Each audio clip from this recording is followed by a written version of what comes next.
خۆشەویستان لە تەوەرەی یەکەمی پرۆگرامی ئەمڕۆی پەیامی ڕۆژدا باس لە بابەتێکی گرنگەکەین کە لە ئاینی پیرۆزی ئیسلامە بێگومان گرنگی و بایەخی تایبەتی پێدراوە و موسڵمانانیش بێگومان گرنگی و بایەخی زۆریان پێداوە و بەڕۆژ بەڕۆژ لە نێو تاکەکانی کۆمەڵگە ئەوانەی کە ئیلتیزاماتی دینیان هەیە و ئیلتیزاماتی دینیان بەهێزە بێگومان گرنگی بم بابەتە ئەدەن. ئەویش بابەتی عەمرەکردنە. بێگومان عەمرەکردن یەکێکە لە سونەتە هەرە بەرز و پیرۆزەکان کە لە ئاینی پیرۆزی ئیسلامە ئاماژەی پێکراوە. بێگومان عەمرەکردن شێواز و مەرج و ڕێکاری تایبەت بەخۆی هەیە و بێگومان لە ئێستادا لە هەرێمی کوردستان ژمارەیەکی زۆر کۆمپانیا لەم بوارەدا ئیش ئەکەن هاوڵاتیان لە هەرێمی کوردستانەوە دەبنە خاکی سعودیە بۆ هەردوو شاری پیرۆزی مەککە و مەدینە. ئێمە ئەمڕۆ لەسەر بابەتی عەمرەکردن لەگەڵ بەڕێز مامۆستا کەمال غەفار خاوەنی کۆمپانیای حەج و عەمرە کە بەسپاسەوە لە ستودیۆ میوانمانە ئەم بابەتە گفتوگۆکەین و گنگەشەیەکەین. مامۆستا جان بەخێر بیت. مامۆستا بەخێر بیت. زۆر سپاسانەگەین خوای گەورە پاداشی خێرتان باتێ. مامۆستا کەمال ئەگەر لەوە دەست پێ بکەین پێگەی عەمرە لە ئاینی پیرۆزی ئیسلامە بەتایبەت لە قورئان و لە فەرموودە شیرینەکانی پێغەمبەر صلی الله علیه وسلم چ ڕۆڵ و گرنگیکی پێدراوە بەڕاستی؟ بەناوی خوای بەخشندەی میهرەبان سوپاس و ستایش بۆ پەروەردگاری گیانیان و درود و سەلام لەسەر گیانی پێشەوای مرۆڤایەتی و یار و یاوەرانی هەتا ڕۆژی دوایی. خۆشەویستان سڵای خوای پەروەردگارتان لێبێ، درود و بەرەکەتی خوای پەروەردگار لە بینەرانی بەڕێز و لە جەنابتان. زۆر سپاس بۆ ئەم دەرفەتە کە کەناڵی خۆشەویستی پەیام بۆی سازانین. بەڕێزان، عەمرە خوای پەروەردگار لە چەندین ئایەتی قورئان و خۆشەویستمان عەلەیهی سەڵات وەسەلام لە چەندین فەرموودە شیرینە باسی کردووە، باسی ئەجر و پاداشی باسی وکە مکەفیراتی گوناح و زنوبە. پێغەمبەری خۆشەویستمان لە فەرموودەیەکە فەرمێ لا تشد الرحال إلا لثلاث مساجد. ئەفەرمێ بار و پنە و توێشوو ناپێشێتەوە ئیلا بۆ سێ مزگەوت نەبێ. فەرمووی ئەم مزگەوتەی من واتە مەدینەی منەوەرە، پاشان فەرمووی کەعبەی مشەڕەفە، پاشان فەرمووی بەیت المقەدەس، مەسجید الئەقسا، کەواتە ئێمەی موسڵمان کە بار و پنە ئەپێچینەوە توێشوو ئەپێچینەوە ڕووەکەینە حەرەمەین ئێستا، بەڵکو ئینشاءالله لە کاتێکی نزیکە مەسجید الئەقسایشمان بۆ ئازاد بێ لە دەستی سەهیۆنیست و جوولەکەی خوێن ڕێژ ڕزگاری بە ئینشاءالله بە دیداری ئەو مزگەوتەی شاد بین. ئێمە ڕووی تێیەکەین بۆ ئەوەی ئەج و پاداشێکی گەورەمان دەست پێوێ، چونکە خۆشەویستمان لە فەرموودەیەکە ئەفەرمێ نوێشکردن و عیبادەت و تاعەت لە مزگەوتی پێغەمبەری خوا یەک بە هەزار ئەج و پاداشەکەی، لە مەکەی مکەڕەمە یەک بە 100,000، لە مەسجید الئەقسا یەک بە 500. و خوای پەروەردگار لە قورئانی پیرۆزە فەرمێ ئەعوذ بالله من الشیطان الرجیم وأتموا الحج والعمرة لله. ئەفەرمێ حەج و عومرە تەواو بکەن لە پێناوی خوای پەروەردگارە. کاتێکە خوای پەروەردگار لە قورئانی پیرۆزە باسی حەجی کردووە بە دوای عەمرەی ژێنێ، بۆیە زۆرێک لە زانایان ئەفەرمون واجبە، لایەنی کەمی سونەتە، سنەی مستحەبەیە. بۆیە خوای پەروەردگارە فەرمێ لە پێناوی خوا بیکەن. ئینسان کە هەر عیبادەتێکی کرد حەج بێ یا عومرە بێ ئەبێ نیەتەکەی خالیسەن مقلیسەن لە پێناوی خوا بێ، ئەوەی لە دڵیەتی لە پێناوی خوا بێ لەبەرەوە خوای پەروەردگار بە گوێرەی نیەتەکان پاداشەداتەوە. جا خۆشەویستان، پێغەمبەری خۆشەویستمان عەلەیهی سەڵات وەسەلام لە فەرموودەیەکە ئەفەرمێ الحاج والمعتمر وفد الله دعاهم فأجابوه وسألوه فأعطاهم. خۆشەویستمان فەرمێ حاجی و معتەمر عەمرەکار وەفدی خوای پەروەردگار، خوای پەروەردگار میوانداری کردوون، دعوەتی کردوون. هەر کەسە چێ بۆوێ دڵنیا بێ لەلایەن پەروەردگارەوە دعوەت کراوە، با بزانێ ئەو دعوەتە چۆنەکە، با بزانێ چۆن عیبادەت بۆ پەروەردگارەکە لەسەر سونەتی ڕەسوول الله عەلەیهی سەڵات وەسەلام، سەواب بێ عیبادەتەکەی هەتاوەکو ئەجر و پاداشی دەست بێ. چونکە خۆشەویستمان فەرمێ ئەوان داوا لە پەروەردگارەکەن، پەروەردگار وەڵامیانەداتەوە. ئەوان پرسیارەکەن لە پەروەردگار، پەروەردگار پاداشیانەدات و پێیان ئەبەخشێ. کەواتە کە تۆ چووی بۆ ئەوێ ئەبێ بەڕاستی ئەو کاتە زۆر زێڕینە تەنها لە پێناوی خوای پەروەردگارە سەرفی بکەیت. زۆر باشە مامۆستا کەمال جیاوازی حەج و عومرە چییە هەم لە ڕووی ئەنجامدانەوە هەم لە ڕووی پاداشتەکەشەوە بەڕێزان خۆشی بەڕێزم عومرە مەفتوحە کاتەکەی کراوەیە لە هەموو ڕۆژەکانی ساڵە ئەنجام مەدرێت بەڵام حەج کاتێکی محەددی هەیە کاتە محەددەکە لە نوێی زیلحەجەوە بالئەخەس دەست پێەکە کە وەستانە لە کێوی عەرەفا هەموو بە یەک پۆشاکی سپی بە یەک جار دەستیان بەرەوە ئاسمان بەرز کردوێتەوە داوای لێخۆشبوون بۆ خۆیان بۆ خزم و کەسوکاریان بۆ میلەتیان بۆ وڵاتیان بۆ مسلمانانەکەن هەر کەس لە نوێی زیلحەجە ئامادە نەبێ حەجەکەی قبوڵ نییە پاشان ڕۆژانی دواتر هەتا چوار ڕۆژەمی چوارەم ڕۆژی جەژن کۆتایی بە مەراسیمی حەجێ بەڵام ئەمرە کاتەکەی مەفتوحە ئینسان کەی ئەڕوا ئەتوانێ عەمرەی خۆی ئەنجام بدە باش مامۆستا کەمال وەک لە پێشەکی تەورەکەش ئاماژەم پێکرد بێگومان ڕێکاری خۆی هەیە ئەم عەمرەیە هەم ڕێکاری شەرعی هەم ڕێکاری قانونی و یاسایی خۆی هەیە ئێوە وەکو کۆمپانیایەک کە لە بوارەکەیە خەڵک ئەبەن بۆ عەمرە لە هەرێمی کوردستانەوە ئەگەر هەڵا نەبم کۆمپانیای کاروانی مەدینە ئێوە وەکو کۆمپانیاکەی خۆتان جگەل لەوەی کە ئەمە بتێونێتێت بابەتێکی بازرگانیە ئیسفادێکی مادی تێدایە بەڵام بابەتێکی شەرعیشە و پاداشتیشی تێدایە مەهامی ئێوە وەکو کۆمپانیاکەی ئێوە وەکو باقی کۆمپانیاکان بەگشتی بەڵام ئێمە لەگەڵ جەنابەت قساکەین مەهامی ئێوە لە بردننی خەڵک بۆ عەمرە چییە؟ ئەو ڕێنمایانی کە بۆ عەمرەکارانی ئەکەن هەر لە مەتاری سلێمانی و ئەگەر بە فڕۆکە بێ هەر کە سواری پاسە بن لە سلێمانی و ئەگەر بە وشکانی بێ هەتا گەنە خاکی پیرۆزی مەکە و مەدینە مزگەوتی پێغەمبەر صلی الله علیه و سلم ئەگەنە مەکە و ئەو شوێنە پیرۆزانی ئەچن ئێوە چۆن ڕێنمایی عەمرەکارانەکەن و لە هەر جێیەکی مێژووی و ئاینی چیان پێڵن چیان لەگەڵەڵان مامۆستا دانەیە بەڕێز پێم خۆشە بە بینەرانی بەڕێز بڵێم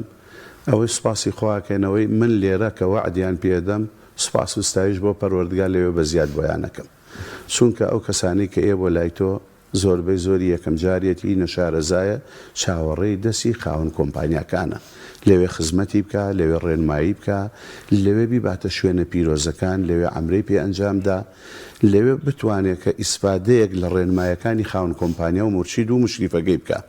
ئێمە کە لێرەوەیان بینە فڕۆکەخانەی سلێمانی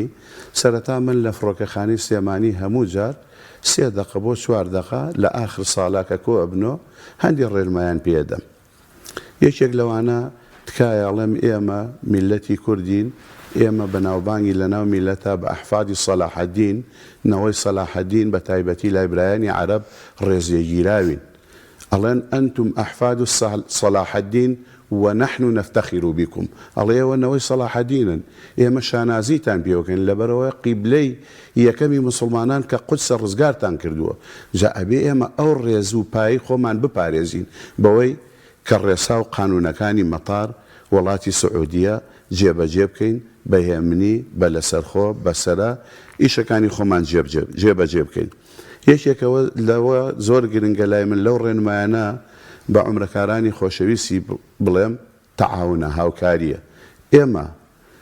ئەو ئەمرەکارانی کە ئەیان بین گەنجی تایە بەساڵەچووی تایە نەخۆشی تایە لەش ساخی تایە خوێنەوار نەخوێنەواری تایە کەواتە خوای پەروەردگارە فەرمێوە تەعاون على البر والتقوى هاوکاری یەک بکەن تەعاون یەکەن لە چاکە و لە خێرا و پێغەمبەرمان عەلەیهی سەڵات وەسەلام ئەفەرمێت الله في عون العبد ما دام العبد في عون الأخي خۆشەویستمان فەرمێ خوای پەروەردگار پشت و پەنای بەندەکانیەتی کاتێک کە خۆیان هاوکاری یەک بوون دا ئەڵێمەوە تۆتەوێ ئەجرەکە و مکەڕەر بێت چەند بارە بێ هاوکاری ئەو خوشک و برایەوە بکە کە توانای نییە چونکە خوای پەروەردگار دڵنیا بە لە ئاسمان هاوکاری تۆوە بێ چونکە خۆشەویستمان لە فەرمودەیە کە فەرمێ الراحمون في الأرض يرحمهم من في السماء ئەفەرمێ ئەو کەسانی لەسەر زەوی ڕەحم بە یەکترەکەن پەروەردگار لە ئاسمان ڕەحمیان پێکە نەک تەنها بۆ عەمرە بۆ هەموو کار و کردەوە و ئیش و کارەکانی ژیانمان ئێمەی مسلمان ئەبێ بە سۆز و میهرەبان بین بەرامبەر بە مسلمان و بەرامبەر بە غەیری مسلمانیش تەعامولمان خۆش بێت و دواتر ئێمە کە بڕێیانەکەین لەوێ ئەوەی کە زۆر گرنگە لامان تکایە نیەتەکانتان پاک بکەن و بۆ خۆی پەروەردگار چونکە ئەم سەفەرە دوور و درێژەی کە تۆ گرتوتە دەبەر ماوەی 10 ڕۆژە خایەنێت ماڵ و منداڵ بەجێهێڵیت کار و کاسبی و پیشت بەجێهێڵی هەزاران کیلۆمەترە بڕی تکایە بابەت دەستی پڕ بە توێشی پڕ و بگەڕێتەوە بەناو خانەوادەت عیبادەتەکەت لێ قبول کرابێ لەبەرەوەی ئەج و پاداشێکی گەورە و بەنسیب بێ لە قیامەتا بێ بە زەخیرە بۆت نیەتەکەت پاک نەبێ بە پێچەوانەوە لە قیامەت بە مایە پوچ بە دەست بەتاڵ هەڵەسیت و ئەدرێتەوە بە ڕووتە.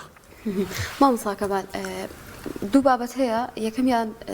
جاران معنی من بیرم بێت کە مناڵ بووم تەنها کەسە بە تەمەنەکانە چون بۆ عومرەکردن یان بۆ حەجکردن بەڵام سپاس بخواتە دەرفەتەکەت هەستەکەم تۆزە جیاواز بێ تا چەند هەموو تەمەنە جیاوازەکان ڕۆکەنە ماڵی خۆم یەکەم لە دووەمیشدا ئایا تا چەندێک گرنگە ئێوە ڕێنمایی بن بە خەڵک ینی کەسێک هەتا خۆی نەچوو بێ نازانێت کە ئەنجامدانی عمرەکردن هەروە ئاسانیە پێویستی بە ڕێنماییە خوێندنی هەندێک دوعا و ڕێوڕسمی ئاینی هەیە ئەمە چەندێک شارەزایی پێویستە و پێویستە تا چەندێک لەگەڵ ئەم کەسانەیە بەردەوام بن ئێوە بۆ ئەوی کە ڕێنمونیان بکەن. خۆشکی بەڕێزم پرسیارەکە و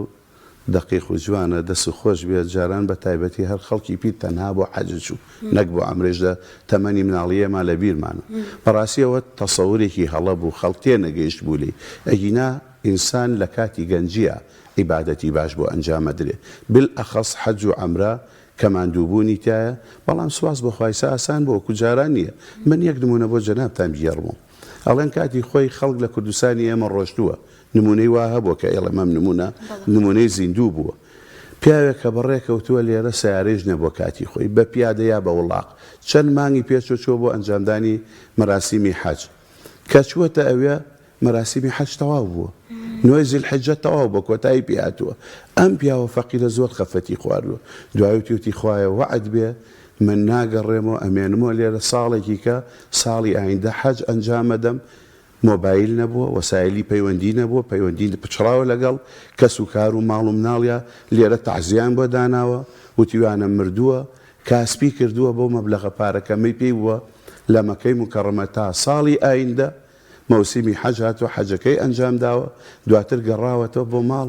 چوەتە بەردەم ئاواییەکەی یا شارەکەی یا گەڕەکەکەی وتیوانە ئێمە وامانزانیوە تۆ لە مەقبەرەی لە مەکەی مکەڕەمە لە قەبرستانی لێکیەوە هاتی تۆ حاڵ و مەسەلەی بۆ گێڕاوکەواتە خەڵک ئەبێ ئەوە ئیشتیاقی هەبێ بۆ ئەم عیبادەتە کە حەجە ئیمامی عومەر خوای لێ ڕازی بێ فەرمێ وەڵڵاهی هەتاوەکو ێزە چێژم لە هیچ عیبادەتێک نەبینەوە بە ئەندازی حەج و عەمرە ئەزانن بۆ حەج و عەمرە وا دیارە ئیمامی عومەر زۆربەی حەج و عومرەکانیان لە دوای هیجرەت لە مەکەی مکەڕەمە کردووە لە مەدینەی منەوەرە ئەفوکاتون بۆ مەکە ڕێگەیەکی دوور و درێژ یا بە پیادە یا بە سواری وڵاق سەحرای گەرم توێشووی کەم کەمێک ئاوی گەرمیان پێ بووە کەم خواردوێتی تا لێی نەبڕێ تا ئەگاتە شوێنی مەبەست کە هاتوونەتە مەکە فەرمون سەر و قژ و ڕیشیان هەمووی خۆڵاوی تەبوو تۆزاوی بووە کە هاتووەتە ئەوێ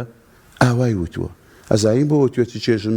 زۆر لێبینیەوە لەبەرەوە زۆر هیلاک بووە بە تەمای ئەج و پاداشی گەورە بووە بەڵام ئەمڕۆ دنیا پێشکەوتووە بە فڕۆکە ڕوا یا بە پاسی VIP ڕوا ئاوی سارد هەیە خواردنی باش هەیە وەسایلی باشی گەیاندن هەیە بەڵام بەداخەوە هەندێک لە عومرەکارانی ئازیزمان هیچتر بۆڵە بۆڵەکەن جا من لێرەوە ئەڵێن بە خۆشەویستانمان ئەوانەیە چون بۆ ماڵی خوا ڕجاءن با بۆڵە بۆڵ نەکەن وەرە قیاسی ئەمەی ئێسەی ئەمە بکە بەوەی پێشوو زۆری فەرقە زۆر ئاسانە دەتۆ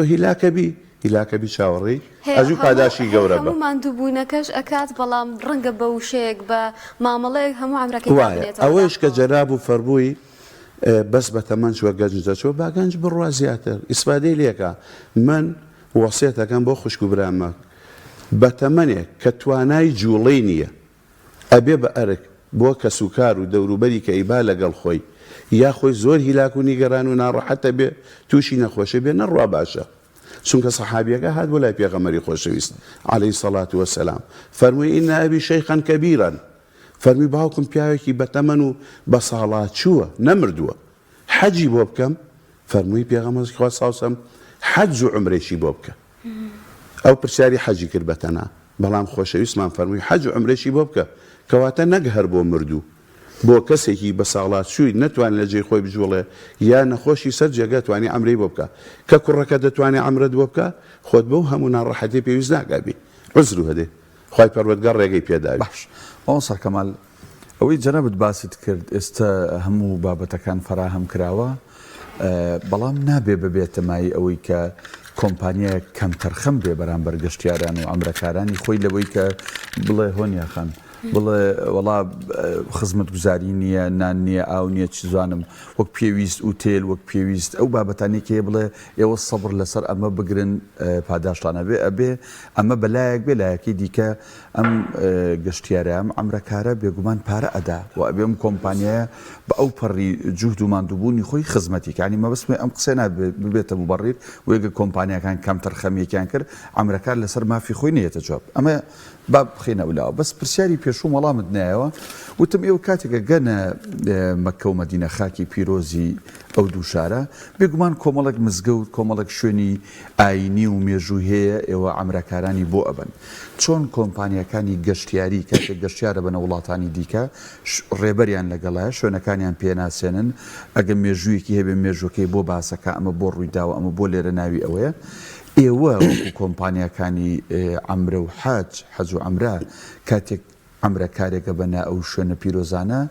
ئایا شوێنەکانی پێناسێنن وەسفی شوێنەکانی بۆکەن ئەی جێڕنەوە بۆ مێژوو ڕەبتێکەنەوە بە ڕووداوە مێژوویەکانەوە دروستە مامۆسادانەیە بەڕێز ئێمە کە لێرە ئەمرەکاریە پەیوەندیمان پێوەکە ئەڵێن ئۆفەرەکانمان وایە بە خزمەت گوزاریەوە وایە بەبێ خزمەت گوزاری وایە خزمەت گوزاری زیاتر نان خواردن چونکە هەندێک کەس ئەڵێ من حەزم لە نانی ئێوێ نییە ئازادە بۆ خۆی بەشدار نابێت لە خواردنە بەڵام ئەوەی بەشدارە بێ لە خواردنە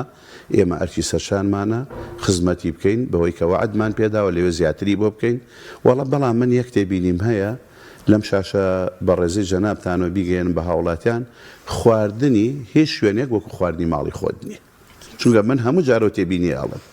چ جایەوەی تۆ لە وڵاتێ بچی بۆ وڵاتێکە عرف و عادەت و تەقالید جیاوازی هەیە تۆچی دەوێت خواردنەکانی ئێمە زۆر باشە لە ڕووی عادەتەوە حتا لە ڕووی نەوعیەتەوە لە ١٩٠ زیاتر خەڵکی ڕازی بەڵام هەندێک تەبیعەت هەیە بە هەموو خواردنێک ڕازی نییە لەوێ لەوانەیەک لێی بکە من لێرەوە ڕایەگەن وەکو ماڵی خۆتنی لەوانەیە ماڵی خۆت لەگەڵ دراوسێکە شێوازی خواردنی جیابێ سلێمانی لەگەڵ هەولێر جیاوازە ئالەوە بە ئینسان ئەو سەرنجەدا بنێن لەسەری و خەڵکیش بەو شێوە وەری بگرێ ئەرکی سەرشانە خزمەتیان بکەین خواردنی باشیان بۆ دابێن بکەین لە کات و لە شوێنی خۆیان بە سەبارەت بە ئەو دوو شوێنە پیرۆزە مەدینە و مەکە ئێمە کە ئەگەینە مەدینەی منەوەرە هەر لە مەتار دابەزین لە پاسەکە کە ئەچین باسێکی پیرۆزی مەدینەیان بۆکەین ڕۆژانە ئێمە ئەو دەڕۆژەی کە لەوێن مەرحەلە بە مەرحەلە هەنگاو بە هەنگاو بۆ ئەو شوێنانی پێویستە ئەیان بین ڕوونکردەوەیان پێدەین باسی ئەجوو پاداشی پێەکەین لە ڕووی مێژویە باسی ئەو شوێنەکەین و هەڵسەنگاندن ئەوەی کە من مەبەستمەلا مامەلای هەڵسەنگاندنی ئەم واقعە لەگەڵ ئەو کاتە بزانە ئەم ئیسلامە پیرۆزە چۆن بە ئێمەگەیوە مەدینەی منەوەرە پێغەمبەری خۆشەویستمان عەلەیهی سەڵات وەسەلام چۆن ئیبراهیم عەلەیهی سەڵات وەسەلام دوعای کرد بۆ مەکەی مکەڕەمە کە خوایە ئەم شوێنە ئەمین بێ ئارامی و ئاسایشی تیا بەرقەرار بێ و خەڵکەکەی ڕزق و ڕۆزی بێ پێغەمبەری خۆشەویستمان بە هەمان شێوە دوعای کرد بۆ مەدینەی منەوەرە ئەم مەدینەی منەوەرە ئارام بێ شوێنێکی ئاسایش بێ بێدەنگە دەنگ و ژاوە ژاوە مەدینەی منەوەرێژ هەم خەڵکەکەی ڕزق و ڕۆزی تایبەتی خۆیانەیە لای پەروەردگار چونکە ئەوە سەری دوعای پێغەمبەری خوایە و ئەوەی کە گرنگە لای من بە عومرەکارانی بەڕێز بیریان بخەمەوە لەوانەیە زۆرێکیشان بزانن پیان ئەڵم کە ئەگەین یەکەم شت کە پن پیان ئەڵم ئەمە شاری پێغەمبەری خوایە عەلەیهی سەڵات وەسەلام خوای پەروەردگار لە قورئانی پیرۆزە ئەفەرمێ یا ئەیوهە الەذینە ئامەنوو لا تەرفەعوا ئەصواتەکم فەوقە سەوتی النەبی ئەفەرمێ و کەسانی ئیمانتانێنەوە دەنگتان بەرز مەکەنەوە بەسەر دەنگی پێغەمبەری خوا عەلەیهی سەڵات وەسەلام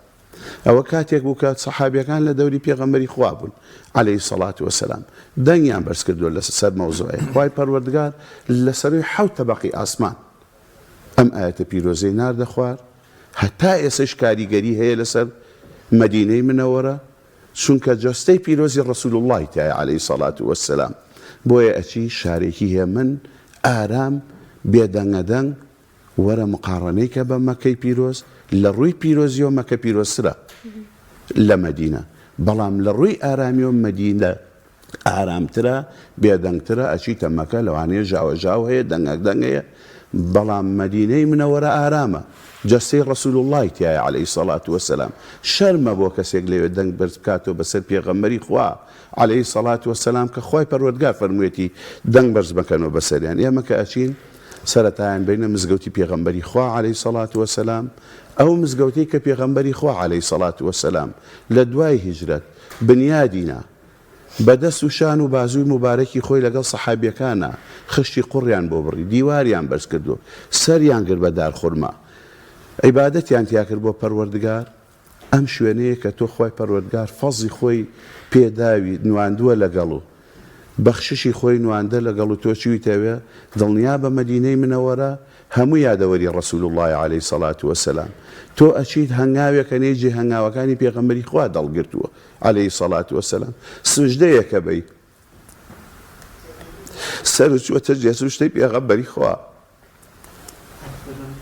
عەلەیهی سەڵات وەسەلام، کەواتە ئەوە فەزە خوای پەروەردگار داوێتی بە تۆ. ئەچی ئەگەر بەنووسی بوو بەچیتە ڕەوزەی شەریف کە پێغەمبەری خوا عەلەیهی سەڵات وەسەلام ئەفەرمێ ما بەینە بەیتی و منبەری، لە ڕیوایەتێکە ما بەینە قەبری و منبەری ڕەوزەة من ڕیاض الجەنە، ئەفەرمێ لە نێوان ماڵەکەم یا قەبرەکەم لە نێوان منبەرەکەم باخچەیەکە لە باخچەکانی بەهەشت، تۆ ئەچیتە باخچەی بەهەشت. ئەوە فەزڵی خوای پەروەردگارە. دواتر ئێمەیان بین بۆ مەزارات، ئەیان بینە ئوحود، ئەو شوێنەی کە پێغەمبەری خوا عەلەیهی سەڵات وەسەلام ئازانەی ڕوبەڕووی زاڵم و ستەمکارەکانی قوڕیش وەستا، ئەو زاڵ مستەمکارانی کە پێغەمبەری خوایان وە دەرنا لە مەدینەی منەوەرە، بەڵام لێ نەگەڕان، نیانێڵا لە مەدینەیشدا بنیشێ. یوریدونە لیوطفئوا نور الله بأفواههم والله متم نوری ولو کەریه الکافرون. پێغەمبەری خوا لەوێ ئازانە و مەردانە ڕوبەڕوویان وەستایەوە لەگەڵ جەنگاوەرەکانی لەگەڵ سەحابیەکانی خۆی شمشێری بەرز کردووە بەرامبەر زاڵ مستەمکار، هەتاوەکو جەستەی مبارەکی بریندار بوو، خوێنی پیرۆز بە جەستەیە هاتە خوارد. دواتر ئێمەیان بینە مزگەوتی قوبا کە پێغەمبەری خوا عەلەیهی سەڵات وەسەلام ئەفەرمێ هەر کەس دوور کات نوێژی سونەت لە مزگەوتی قوبا بکە ئەجوو پاداشی عومرەیەکی پێشەوەی عومرەکەی ئەنجام بدا، ئەو ئەجوو پاداشەکەی بەجێ هێناوە. ئەو شوێنەی کە پێغەمبەری خوا فەرمێ کە هەموو هەفتەیەک پێغەمبەری خوا شەممان بە پیادە یا بە سواری لە ماڵی خۆی پاک کردوێت و دەستنوێژی کردووە چووە لە مزگەوتی قوبا دوورکات نوێژی کردووە. ئەوەل مەسجد ئوسیسە فی الئیسلام، قوبا یەکەم مزگەوتەکە لە ئیسلامە بنیادنەوە دروست کرا. ئەیان بین بۆ قیبلەتین، ئەو مزگەوتەی کە پێغەمبەری خوا دڵی کاتێکە ڕووی لە بەیت المقدس بوو دڵی لای مەکەی مکەڕەبە بوو، هەر لە کاتی نوێژەکە پەروەردگار فەرمی ڕوو وەرگێڕە بەرەوە ئەو شوێنەی کە دڵت لایەتی کە لەنوەلیەنەکە. پێغەمبەری خوا صلی الله علیه و سەلەم چاوی بۆ ئاسمانێ گێڕا، چاوەڕێی وەحی بوو کە ڕوو بکاتە کەعبە. خوای پەروەردگار لە نوێژەکە پێوت بۆیە ناونراوە دوو قیبلە، چونکە لە یەک نوێژە ڕووی لە بەیت المقدس بوو، دواتر پەروەردگار فەرمانی پێکرد هەر لەو نوێژە ڕووی کردە کەعبەی مشەڕەفە. ئەیان بین بۆ مەتبەعەی قورئان، ئەو مەتبەعە گەورەی کە لە سەردەمی مەلیک فەهەد بنیادرا، هەتای چاپ بە مەلاین قورئانی چاپ کردووە، هەموو زیارەتکارێک لە حاجی و لە محتەمیر ئەڕوا قورئانێکی پێبەخشێ، دواتر تەوزیع کرێ بە جیهانی ئیسلامیە. ئەیان بینە هەموو شوێنە پیرۆزەکان، ئەیان بینە مزگەوتی غەمامە، ئەو شوێنەی کە پێغەمبەری خوا نوێژە بارانەی تیا کردووە، ئەو شوێنەی کە پێغەمبەری خوا نوێژە لەژنەکانی تیا کردووە، موسەلا بۆ دواتر کراوە بە مزگەوت لە سەردەمی ئەمەویەکانە، بالئەخەس لە سەردەمی عمەری کوڕی عەبدولعەزیزە خوای لێ ڕازی بێ، هەر پێغەمبەری خوا عەلەیهی سەڵات وەسەلام لەم شوێنە بوو فەرمووی ئستەغفروا لئەخیکم، مەبەستی مەلیکی حەبەشە بوو نەجاشی کاتێک کە پەنای مسلمانەکانی دا ئیمانی هێنا، دواتر وا دیارە بۆیە پێغەمبەری خوا فەرمووی لێرە دوعای لێخۆشبوون بۆ براکانتان بۆ هەموو شوێنە پیرۆزەکانی تر لە مەدینەی منەوەرە. خۆشوەڵا کاتمان هیچ نەما ئەجینە حەزمانەکە باز لە مەکەش و لە شوێنەکانی تریش بکەین، داوای لەبوور نەکەین. زۆر بەڕێز مامۆستا کەمال غەفار خاوەنی کۆمپانیای حەجەمرە، سوپاس بۆ ئامادەبوونت. زۆر سوپاس بۆ یەک تێبینی بچووکەوەی کە ماوە لە ئاخیرا کە ئێمەیان گێڕینەوە لە مەتاری مەدینە بە ماوەی 2-3 دقە ئێمە بۆیان باسەکەین. مەبەستمە کە بیڵێم لێرە ئێماڵێن ئێوە ئەو عیبادەتەی کردوتانە، ئەو بەرەکەتی عمرە ئەگەر حاسیبەکە و دەرکەی 1 بە 100,000 مەکە و 1 بە 1000 مەدینە نزیکی 2000 ساڵ ئەجوو پاداشت تکایە بەردەوام بن لەسەری و ئەم عیبادەتەی کردوتان ڕەجایە با ڕنگدانەوەی هەبێ لە هەڵسوکەوت و ئەخلاق و ئاکارتان دەستان خۆش بە زۆر سپاسانەکەی